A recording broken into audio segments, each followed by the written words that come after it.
iyo uvuze abanyagitugu babayeho ku mugabane wa Afurika ukibagirwa umugabo bita Idi Amin Dada, aho ngaho bawakisha.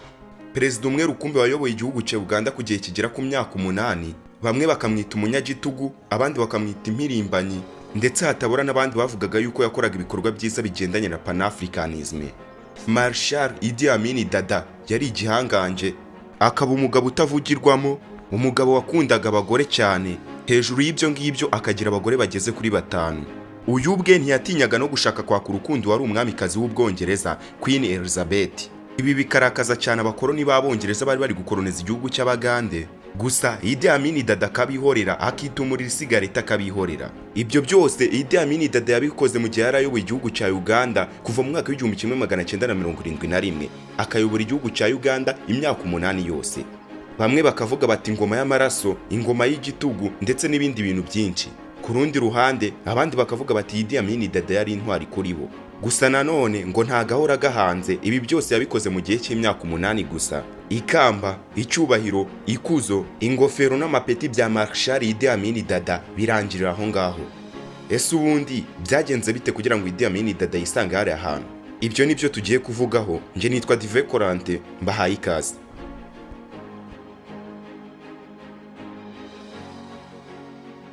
Idi Amin Dada yavukaga mu gace ka West Nile mu majyaruguru ashyira uburengerazuba bwa Uganda. Aho yavukaga ni hafi y'umupaka w'icyahoze cyitwa Sudan ndetse n'igihugu cya Kongo cy'uyu munsi cyahoze cyitwa Zaire. Inkuru zihishura yuko Idi Amin Dada yari afite hagati y'abana 43 n'abana 50, abahungu 36 n'abakobwa 14. Bikandikwa nanone yuko ku gihe cy'ingoma ye ashobora kuba yarivuganye abantu barenga 500,000. Nyuma yo kumva umubare w'abana yabyaye ndetse nawo w'abantu yayivuganye, wise wibaza ikibazo cy'umubare n'abagore yari afite. Reka nabyo tubivugeho. Umugore wa mbere wa Idi Amin Dada yitwaga Amin. Uyu mugore yari muremure, akagira uburanga budasanzwe, ikindi kandi agakomoka mu muryango w'Abasoga. Ngo uyu Amin ngo yamenyanye na Idi Amin Dada mu mwaka w'1953, gusa basezeranye mu myaka y'1966. Ikinyamakuru bita New Version cyagaragaje yuko nyuma y'imyaka 7 Idi Amin Dada abana na Amin, Idi Amin Dada yaje kumusenda ku mugaragaro, amaso izuba riva. Birangira bashwanye mu bwiru bukomeye. Umubano wa Amin na Idi Amin Dada urangirira aho ngaho. Bidatinze muri uwo mwaka w'1966 Idi Amin Dada yahise ashakana n'umukobwa witwa Kai Adrowa.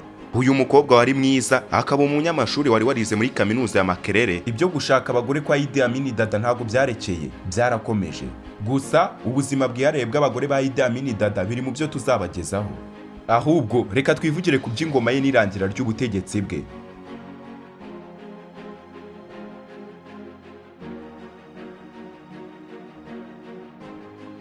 Uretse yuko bivugwa yuko atarazi no kuvuga icyongereza neza, Idi Amin Dada yajyaga avuga amagambo ateye ubwoba arimo ishozi ryinshi cyane.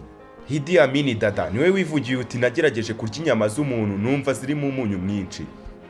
Yewe ngo yagerageje kuzirya ngo yumva zirimo urwunyunyu rwinshi cyane. Nanone kandi Idi Amin Dada yaravuze ati abantu bibeshya ku byo mvuga kubera yuko batabijyanisha n'ibyo mba ndi gutekereza. Nanone kandi Idi Amin Dada yaravuze ati yigeranya nk'umuntu ukaze ku isi hose kuko nta wundi abona wamuhiga kuri iyi si. Nanone kandi Idi Amin Dada yaravuze ngo buri gihugu kigomba kugira ibitambo, hari abantu baba bagomba gupfa, abo bantu bagapfa nk'ibitambo kugira ngo amategeko yubahirizwe.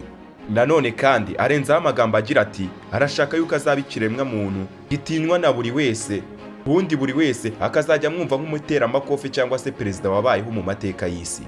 Idi Amin Dada niwe wivugiye yuko ari umuhanga cyane mu bya gisirikare kubera yuko yigishijwe n'Abongereza. Idi Amin Dada niwe wivugiye yuko yagiye mu gisirikare atari uko iwabo bari abakire, ahubwo ari ukubera yuko yarahunze inzara. Idi Amin Dada yakoreshaga izi mvugo cyane zikakaye ndetse bamwe bakazifata nk'imvugo zisekeje. Nanone kandi hari abataripfanaga. Abo bataripfanaga bavugaga yuko Idi Amin Dada ari injiji, akaba inkandagira bitabo yagwiriwe n'ubutegetsi bwa Uganda kubera amahirwe yo kujya mu gisirikare. Iby'ingoma n'ubuhanganje bwa Idi Amin Dada dore uko byarangiye. Byose byatangiye ubwo humvikanaga inkuru yuko Idi Amin Dada wari umwamikazi w'Ubwongereza Queen Elizabeth, yuko Idi Amin Dada yifuzaga kumwongera ku bandi bagore yari afite. Ibyo kuva ku butegetsi dore inzira byanyuzemo kugira ngo arekure ubutegetsi bwa Kampala bujye mu maboko uwahoze abuyobora ariwe Milton Obote. Byose byatangiye mu mwaka w'1977 ubwo Idi Amin Dada yatangiye gushotora Tanzania ya Mwalimu Julius Nyerere. Ahangaha Idi Amin Dada yatangiye kugenda anaga udutero duto mu butaka bwa Julius Nyerere mu gihugu cya Tanzania.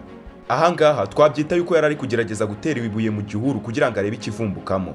Ibi byarakomeje bigeze mu mwaka w'1979 hakaba wa mugani Idi Amin Dada ahura n'ikimbwa yahuye nacyo ku mugezi. Ahangaha Julius Nyerere yafashe ingabo ze maze ataka ubutegetsi bwa Idi Amin Dada. Nyerere yari arambiwe ubushotoranyi bwa buri kanya bwa Idi Amin Dada. Ahangaha Julius Nyerere yamusutseho umuriro n'urufaya rw'amasasu maze Idi Amin Dada asubira i Kampala. Ibyo ntibyari bihagije kuko ingabo za Nyerere zamukurikiye i Kampala. Ahangaha ingabo za Idi Amin Dada zaratatanye bidasanzwe. Ahangaha umujyi wa Kampala wabaye akavuyo. Ahangaha inyeshyamba za Uganda National Liberation Army zahise ziboneraho maze uwitwa Milton Obote asubira ku butegetsi. Ahangaha uhise wibaza ahantu Idi Amin Dada yarari. Ahangaha ntabwo byari bikiri bya bindi, yari yamaze gupakira utwe yerekeje Tripoli kwa Muammar Gaddafi kugira ngo amuhe icumbi. Birumvikana yari yamaze gupakira utwe agiye gusaba icumbi muri Libya ya Gaddafi. Ahangaha Idi Amin Dada yarashoreye abagore barenze 6 ndetse n'abana barenga 25. Ahangaha Gaddafi ntiyamutereranye, yaramufashije amuha byose. Gusa muri iki gihugu cya Libya Idi Amin Dada ntabwo yahamaze igihe kirekire, gukomeza gushotora igihugu cya Uganda ndetse n'abadiplomate bo mu gihugu cya Libya. Ibi byatumye Gaddafi avugana n'ubwami bwa Arabia Saudite cyangwa Saudi Arabia, maze Idi Amin Dada yerekeza muri Saudi Arabia. Ahangaha Idi Amin Dada bamuhaye gutura mu gace kitwa Jeddah ku mucanga w'Abarabu mbega. Mu kubaha ahantu umunyamakuru w'ikinyamakuru gikomeye ku isi British Broadcasting Corporation cyangwa se BBC yaje kumusura. Bagiranye ikiganiro cy'amasaha menshi amubaza ibibazo byinshi nawe akabisubiza bimwe akanyuzamo no gusetsa.